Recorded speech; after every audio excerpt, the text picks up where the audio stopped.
Stephen, just how big a win was that today? Well, if you want to be a top 6 side, it was a really, really important win for us. You know, we play a lot better than that.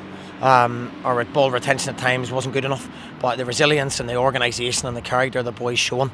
Dundee had a lot of play, you know, they had a lot of play in front of us, and same as we did last week, but you know, they didn't really hurt us. I thought our back 5 and Trevor were outstanding, and Carl McHugh won us the game today, the 6 and 7 of those. So I'm delighted with him.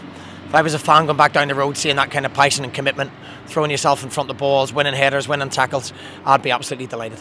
It was almost a mirror image from last weekend, wasn't it, where we had a lot of the ball but couldn't make the breakthrough. Up here, you said it all week, we have to make our chances count. Craig Tanner scoring again. Yeah, it's a funny game, football, isn't it? We played much better last week, up until the final third, and what we done, we created one chance, we took it, and that's the difference between the games. You know, Neil will be very disappointed, I would imagine, because like us, they had large amounts of the game last week, but goals win football matches, as we found our detriment last week, and we're delighted to come away from here with 3 points. Before I start talking about the incredible defensive performance today, just talking more on that goal, Curtis Main doing terrifically well to set up Craig Tanner, the up front looking like they're on the same page.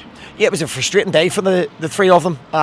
You know, I think that the three of them will play better than what they've done, and you know, the balls and quality they got at times weren't good enough, but it just shows you need only one little chance. You know, Nadir holds the ball up, one ball in behind, and it's a great pick out from Curtis for Tans, and he's got a super record here.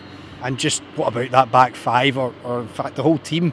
Resolute so much for that 90 minutes. Yeah, I mean, Tans will get the glory in the headlines today, which he deserves for his run of goals, but the back 5, I thought they were outstanding today. Trevor coming for balls, and Carl McHugh in front of the back 5, I thought they were absolutely outstanding. And you don't win football matches if you're not organised and you're not solid, and you know, we can play not as well as we can do and win football matches, and I'm delighted this evening. And when we see all the boys at full time out in the park as a group, as a unit, looking forward, those 3 points, as you mentioned, really it could be huge.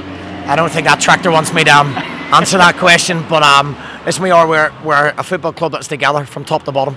You know, there's no big time Charlies, there's nobody above what we asked them to do, and the easier thing in football is do the simple things well, work harder than the opposition. I thought we'd done that today. As I say, we lacked a little bit of quality, but I think they took a lot of pride and pleasure out of their performance and their defensive performance today. Stephen, I'm sure you could take pride in it as well. A big 3 points. Congratulations. Cheers.